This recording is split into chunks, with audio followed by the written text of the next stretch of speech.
ሰላም ጤና ይስጥልኝ እንደምናምሽታችኋል የተከበራችሁ ተመልካቾቻችን ከቤንሸኮ ቴሌቪዥን የሰዓቱን ዜናዎች ይዘን ቀርበናል ከዜናዎቹ ጋር ጦያሪ ማምነኝ አብራችሁን ቆዩ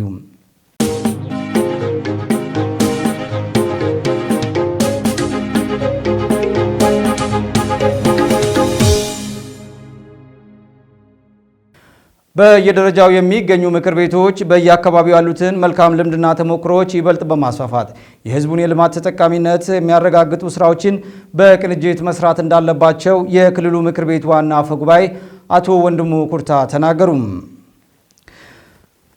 ሰባተኛው ሀገራዊ ምርጫ በሰላማዊ መንገድ እንዲካሄድ የበኩላቸው ሚና እንደሚወጡ በቤንሸኮ ዞን የሸኮ ከተማ ነዋሪዎች ተናገሩ። በሸኮ ወረዳ ከ350 ሚሊዮን ብር በላይ በሆነ ወጪ የተለያዩ ፕሮጀክቶች የተከናወኑ እንደሚገኝ ተገለጸ።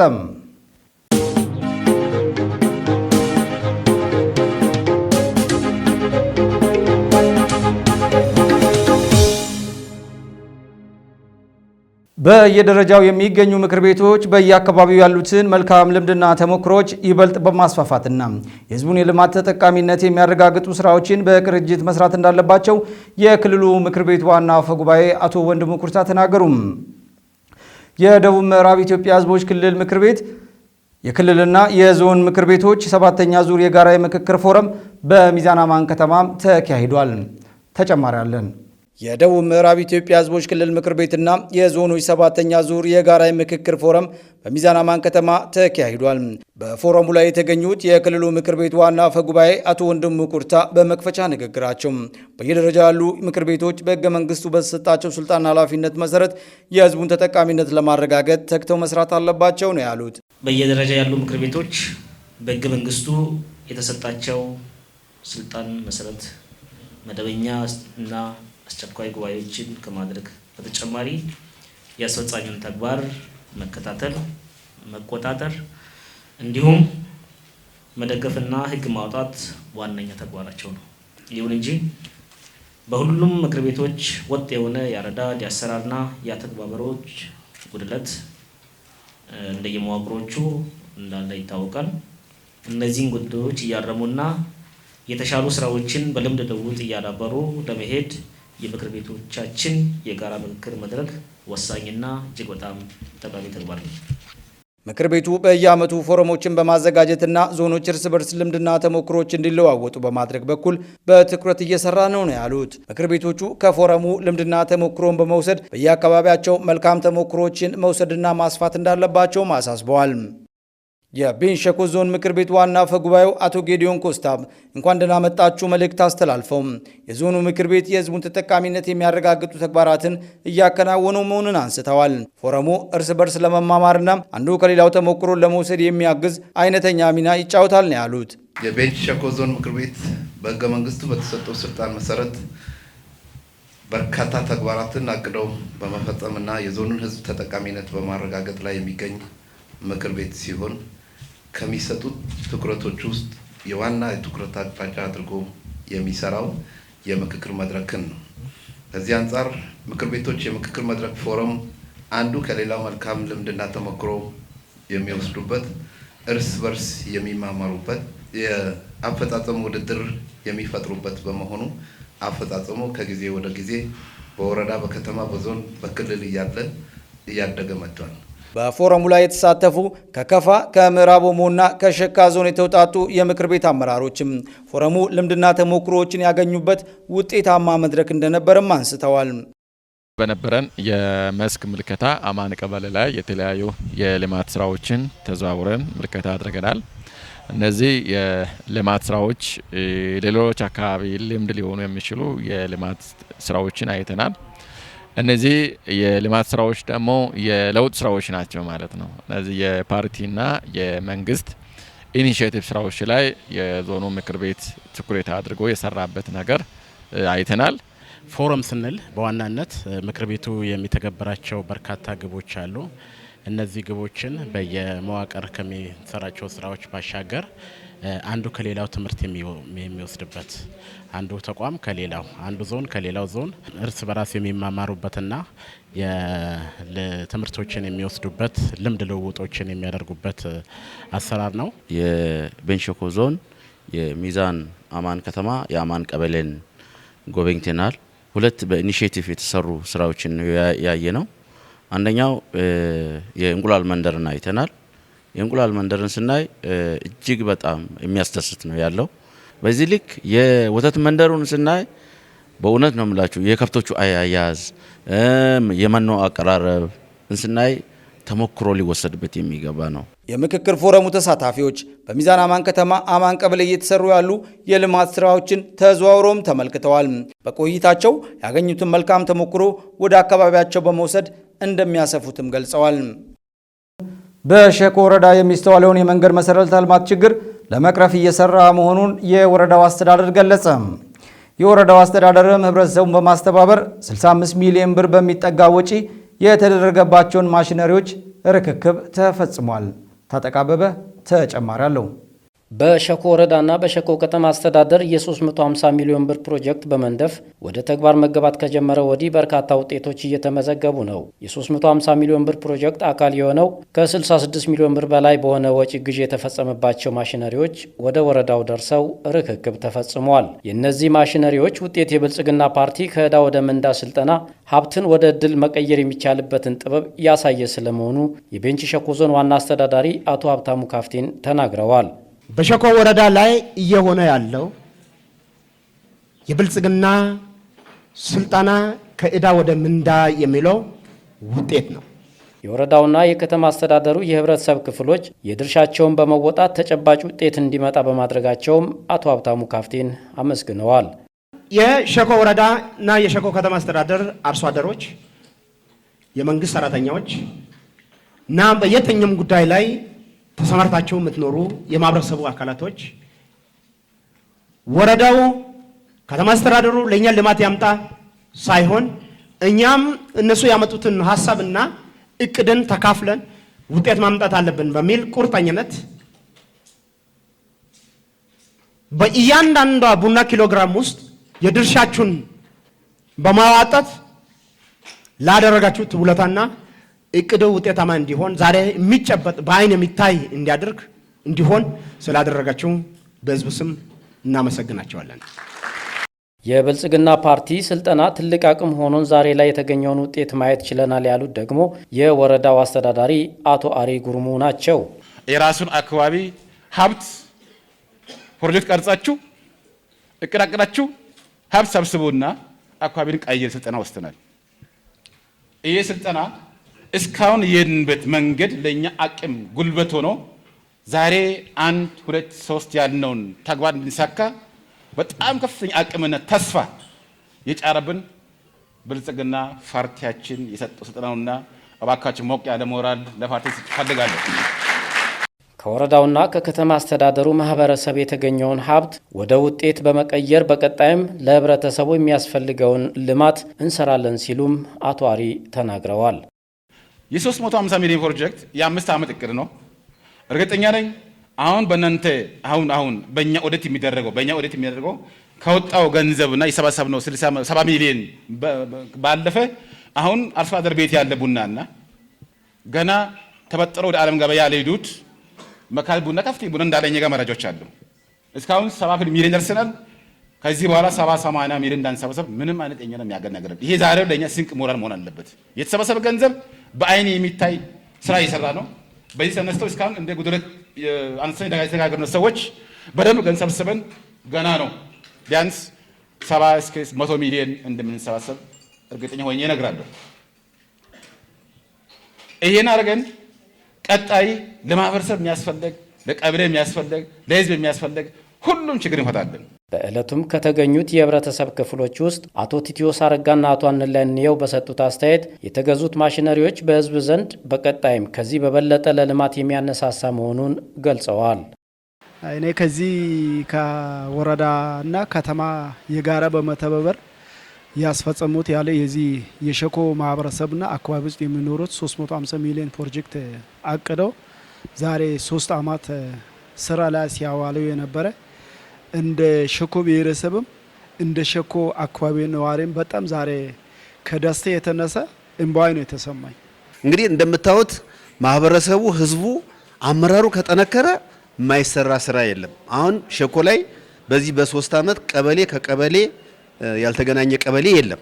እነዚህ ማሽኖች እንግዲህ ዋና ስራቸው ይሆናል ተብሎ የተገዙበት ምክንያት እድሜ ልኩን ወረዳው ማሽን ተከራይቶ አሸዋ እያመረተ ዶዘር እየተከራየ ለመስራት ሳይሆን እነዚህ ማሽኖች እነዚህ ውስጥ ለውስጥ የተከፈቱ መንገዶችንና ከተማ ላይ ያሉ ልማቶችን ያፋጥናሉ ተብለው በራስ አቅም የተገዙ ማሽኖች ናቸው ዛሬ የተመረቁትና ለቀጣይ ከዚህ የበለጠ ወረዳውም ከተማ አስተዳደሩም እንደዚህ በመሪነት ሚናቸውን ከተጫወቱ ህዝቡም አሁን ዛሬ ያየው ልማት ለቀጣይ ከዚህ የበለጠ በራሱ ተነሳሽነት በራሱ አስተዋጽኦ ያደርጋልና እኔ ቀጣይ ሸኮ ላይ ከዚህ የበለጠ ታምር ይሰራል የሚል አስተያየት ነው ያለኝ በግሌ።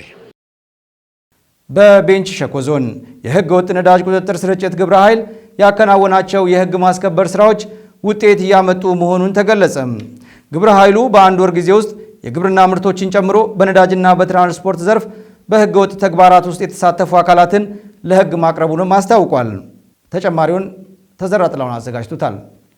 የቤንች ሸኮ ዞን ንግድና ኢንቨስትመንት መምሪያ ኃላፊና ዞናዊ የግብረ ኃይሉ ሰብሳቢ አቶ ጸጋይ ታደሰ እንደገለጹት በዞኑ በህገወጥ ነዳጅ የግብርና ውጤቶችና ትራንስፖርት ላይ ለአንድ ወር በተሰራው ስራ ከ90 በመቶ በላይ ችግሮች መቅረፍ መቻሉን ገልጸዋል። ግብረ ኃይሉ ወደ ስራ ከገባ በኋላ የሰራቸው በርካታ ስራዎች አሉ። እውነት ለመናገር 90% በላይ ተቀንሰዋል ማለት ነው አሁን ባለው ሁኔታ።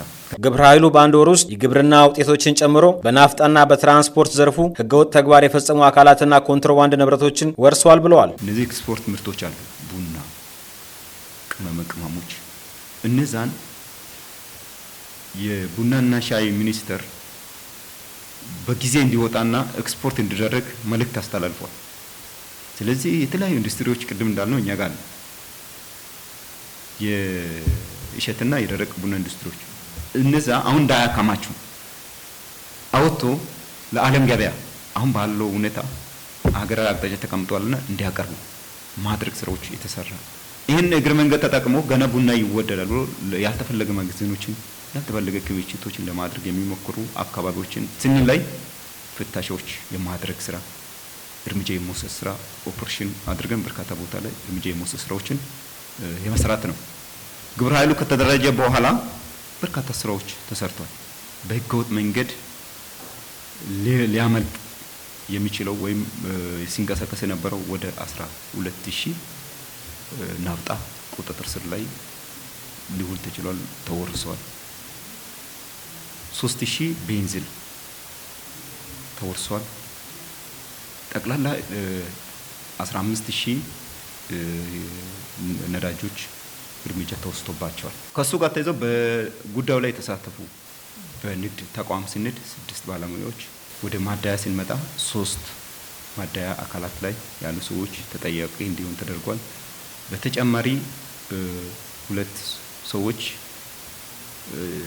ወደ 5000 ሊትር ናፍጣ ይዞ ሲንቀሳቀስ የነበረው ቁጥጥር ስር ነው። ምርመራው አልቆ ክሱ የቀረበ ያለበት ሂደቶች አሉ። ግብረ ኃይሉ ከ1000 እስከ 3000 ሊትር ናፍጣና ቤንዚን መያዝ የሚችሉ ከ80 በላይ ትርፍ ሰልባቴዎችን መያዝ መቻሉንም ገልጸዋል።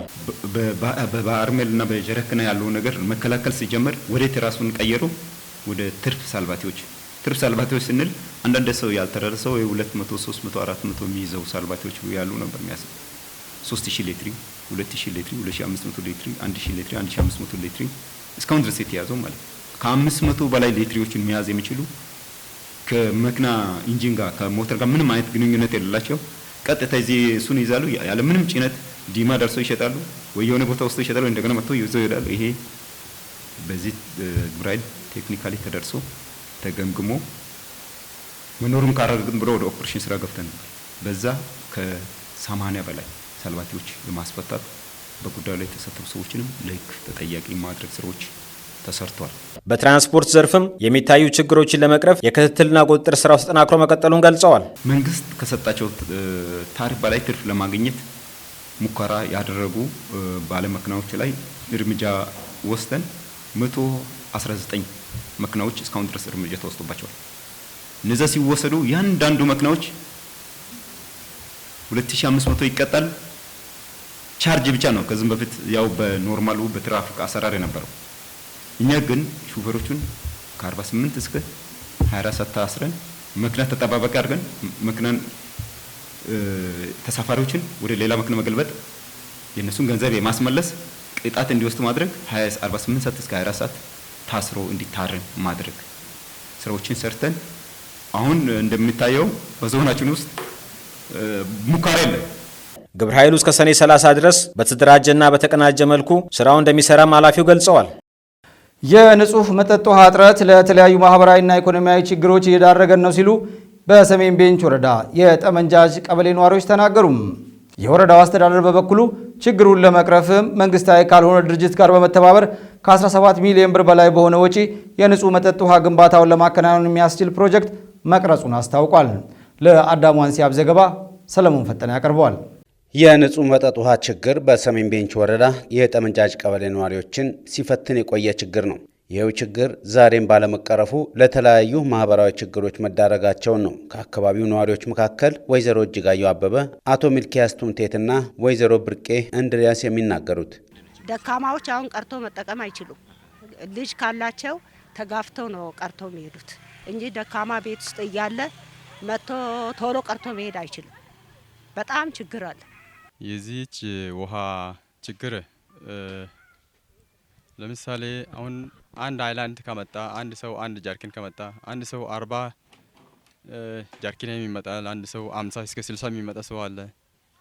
ሲመጣ እናት አንድ አሮጌት እናት የልጅ እናት ከመጣች 5 ሊትር ይዘ ከመጣች ቀደው በጊዜ ለማምለስ ግራ ገብታው ተመልሰው በሚል ቤት አለ። ውሃ ላይ በጣም ችግር አለ። እኛ ውሃ ራሱ ልጃችን አጥበን ራሳችን ታጥበን ውሃ መድኃኒት ራሱ በውሃ የሚጠጣ የምንሰጠው በጣም ሃይላንድ ሲመጣ ለልጆች አይሰጡም። በጣም ይሄ ውሃ ላይ ቅሬታ አለ። በተመሳሳይ ወይዘሮ እመቤት ተስፋዬ በምግብ ቤት ስራ የሚተዳደሩ ሲሆን አንድ ጀሪካን ውሃ በ30 ብር እየገዙ ላልተፈለገ ወጪ እየተዳረገው መሆናቸውን ተናግረዋል። ምግብ ቤት አለኝ። የውሃ እጥረት አለው። በእርግጠኝነት እንደ ሰሜን ቤንች በጣም የውሃ እጥረት አለው። አንድ ጀሪካን ውሃ በአህያ ነው የምናስቀዳው፣ 30 ብር ነው የምንከፍለው። ግን በክረምት ብዙም አንቸገርም። በበጋ ግን በጣም እጥረቱ አለ። አህያ ነጂዎችም አንሄድምም ይላሉ። በጣም ተቸግረን ነው ያው በጋን ወቅት የምናሳልፈው። የሰሜን ቤንች ወረዳ ውሃና ማዕድን ጽሕፈት ቤት ኃላፊ አቶ በየነ ሼር የህብረተሰቡ ቅሬታ ትክክል ነው ብለው የንጹህ መጠጥ ውሃ አቅርቦት ችግርን ለመቅረፍ እየሰሩ መሆናቸውን ተናግረዋል። ከጠመንጃጅ አንጻር የተነሱ ጥያቄዎች ትክክል ነው። መንግስትም እንደ መንግስት ያደረገ ያለ ጥረቶች ከፍተኛ ቢሆንም ግን ከመሬት አቀማመጥና ከውሃ አቅርቦት አንጻር ውሃውን በቅርበት ማግኘት ላይ ችግር ስላለ ቀጣይ መንግስት ትልቅ በጀት መድቦ በጋራ የምንሰራበት ሁኔታ ይፈጠራል። ያለውን ውሃ እንኳን ለመጠቀም ወደ 400 ሜትር ፕላስቲክ ተገዝቶ ቅርብ ጊዜ ጥገና ተደርጎ ጥገናውን መጠገን ተጀምሯል። ቅርብ ጊዜ በዚህ 30 ባለ ውስጥ ውሃ ተለቆ ማህበረሰብ ሙሉ በሙሉ አጉሎት የሚጠቀምበት ሁኔታ እንዲፈጠር መንግስት ጥረት ያደረገ ያለበት፣ እኛም እንደ ተቋም ባለሙያም ስምርት ሰጥተን እየሰራ ያለበት ሁኔታዎች ነው እንደ ተቋም ያለና። የወረዳው ዋና አስተዳዳሪ አቶ ዘማች አዳ በበኩላቸው በወረዳው የንጹህ መጠጥ ውሃ ችግር ከሚስተዋልባቸው ቀበሌዎች አንዱ ጠመንጃጅ ቀበሌ ነው ብለዋል። ችግሩን ለመቅረፍ መንግስታዊ ካልሆነ ድርጅት ጋር በመተባበር ከ17 ሚሊዮን ብር በላይ በሆነ ወጪ ለማስገንባት ፕሮጀክት መቀረጹን ገልጸዋል። ከፍተኛ የውሃ ችግር ካለበት ቀበሌዎች ውስጥ አንዱ የቢር ከተማ ጠመንጃጅ ቀበሌ የምንለው የውሃ ችግር ያለበት ነው።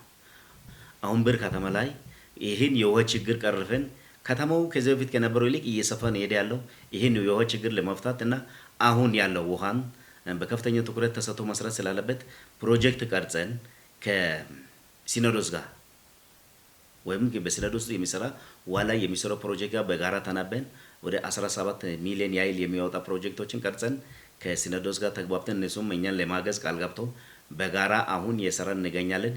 እስከዛ ግን ሰው ያ ተሰርቶ በቂ ውሃ እስኪያገኝ ድረስ አሁን ውሃ ስለሚያስፈልግ በወረዳ ደረጃ ምንድን ነው እዚህ ከተማ ላይ እየተሰራ ያለው የሚለውን ስናይ ቀድሞ የተሰሩ ሰዎች የሚጠቀሙት ምንጮች አሉ። እነዛን የመጠገን ስራዎች በክሎሪን የማከም ስራዎች እየተሰራ ይገኛል። ተጨማሪ ምንጭ እየተገነባ ያለበት ሁኔታዎች ናቸው እዚህ ቢር ከተማ ላይ ያለው። ወደ ሰራዊቱ አዲስ የተቀላቀሉ የፖሊስ አባላት የዞኑን ፖሊስ ቁጥር ከማሳደግ ባለፈ አስተማማኝና ዘላቂነት ያለው ሰላም እንዲሰፍን ሚናቸው የጎላ መሆኑን የቤንች ሸኮ ዞን ሰላምና ጸጥታ ሚሊሻ መምሪያ አስታወቀም። የዞኑ ፖሊስ መምሪያ ለመጀመሪያው ዙር የሞዲዮ ፖሊስ ማሰልጠኛ ኮሌጅ ምሩቃንን አቀባበል በማድረግ ወደ ስራ ማሰማራቱንም አስታውቋል። ጌታ መሳይ ሙልጌታ ተጨማሪ አለው። ምልምል ተመራቂዎች የዞኑን ፖሊስ አባላት ቁጥር ከማሳደግም በላይ አስተማማኝ ሰላም ጸጥታ ለመገንባት ሚናቸው የጎላ መሆኑን የቤንች ሸኮ ዞን ሰላም ጸጥታ ሚሊሻ መምሪያ ገለጸ። የዞኑ ፖሊስ መምሪያ በመጀመሪያው ዙር የሞዲዮ ፖሊስ ማሰልጠኛ ኮሌጅ ምሩቃንን አቀባበል በማድረግ የስራ ስምሪት ሰጥቷል። በቤንች ሸኮ ዞንም ከሞዲዮ ፖሊስ ማሰልጠኛ ኮሌጅ ተመርቀው ለመጡ መደበኛ የፖሊስ አባላት የስራ ገለጻ በማድረግ የስራ ስምሪት ሰጥተዋል። በመድረኩ ላይ የተገኙት የቤንች ሸኮ ዞን ሰላም ጸጥታና ሚሊሻ መምሪያ ኃላፊ አቶ ዘማች በዛብህ እንዳሉት ምልምል ተመራቂዎች የዞኑን ፖሊስ አባላት ቁጥር ከማሳደግም ባለፈ አስተማማኝ ሰላም ጸጥታ ለመገንባት ሚናቸው የጎላ መሆኑን ተናግረዋል።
የዞኑ ፖሊስ አዛዥ ምክትል ኢንስፔክተር አዳን አለማየሁ በበኩላቸው ከሞዲዮ ፖሊስ ማሰልጠኛ ተመርቀው ለመጡ መደበኛ የፖሊስ አባላት ኦሪየንቴሽን በመስጠት እና እጣ በማውጣት ወደ ወረዳዎችና ከተማ አስተዳደሮች ስምሪት ተሰጥቷቸዋል ብለዋል። የደቡብ ምዕራብ ኢትዮጵያ ሕዝቦች ክልል ፖሊስ ኮሚሽን ለአንደኛ ዙር አዲስ ምልምል ፖሊሶችን አስገብቶ አሰልጥኖ በትላንትናው ዕለት አስመርቆ እንደ ዞናችን ደግሞ በኮታ መልምለን ከላክናቸው አንጻር በዛው ቁጥር ወደ 97 የሚሆኑ ፖሊስ አዲስ ፖሊስ አባላቶችን ያገኘንበት ሁኔታ ነው ያለው። እነዚህ ሰልጣኞች ከፍተኛ የማህበረሰቡን ሰላምና ደህንነት ከማስጠበቅ አንጻር ከፍተኛ አጋዥ ኃይል አግኝተናል ብለን ነው የምናስበው።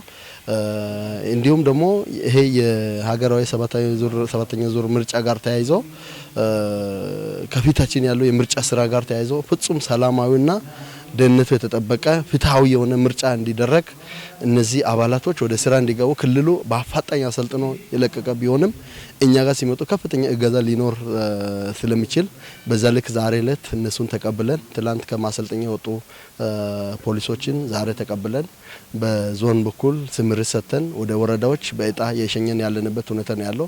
የፖሊስ አባላቱ የተጣለባቸውን ኃላፊነት በመወጣት በዞኑ አስተማማኝ ሰላምና ጸጥታ ለማስጠበቅ በሚደረገው ጥረት አስተዋጽኦ ሊያበረክቱ እንደሚገባም አሳስበዋል። ለጣቢያችን አስተያየታቸውን ከሰጡ ምልምል የፖሊስ አባላት መካከል ኮንስታብል ልሳኑ አለማየሁ፣ ኮንስታብል ስንዱ ደመቀና ኮንስታብል ተካልኝ ተሻለ እንዳሉት ህገ መንግስታዊ ስርዓቱን በጠበቀ በንድፈ ሀሳብ የቀሰሙትን በተግባር ለማዋል እንደሚሰሩም ተናግረዋል። ሀገራችን ለምታካሄደው 7ኛው ጠቅላላ ምርጫ በተመደቡበት የስራ መስክ ኃላፊነታቸውን በአግባቡ እንደሚወጡም አክለው ገልጸዋል። የተከበራችሁ ተመልካቾቻችን ከቤንች ሸኮ ቴሌቪዥን ስትከታተሉት የነበረው የሰዓቱ ዜናዎች ይህን ይመስል ነበር። ከዜናዎቹ ጋር ጦያሪ ማብሬያችሁ ነበርኩ።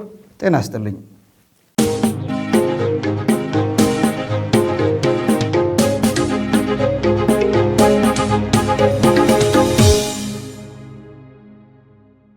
ክቡራን ተመልካቾቻችን ከቤንች ሸኮ ቴሌቪዥን እንግዲህ ለአንድ ሰዓት እናንተ ጋር ቆይታ ያደረግንበትን ፕሮግራም ልናጠቃልል አሁን የመሰናበቻ ፕሮግራም ብቻ ነው የቀረን። እንግዲህ እንደተመለከታችሁት እናንተን ይመጥናሉ፣ ያዝናናሉ ያልናቸውን ፕሮግራሞችን ወደ እናንተ አቅርበናል። እንዲሁም በመጨረሻም የዜና ወጃችንም ወደ እናንተ ደርሷል። ፕሮግራሙ በመምራት እኔ የተዘራ ጥላሁን ካሜራ ባለሙያ ምንተስኖት ከበደ እንዲሁም ከመላው ስቱዲዮ ባለሙያዎች ጋር በመሆን ሳምንት በተለያዩ መሰናዶች እንጠብቃችኋለን።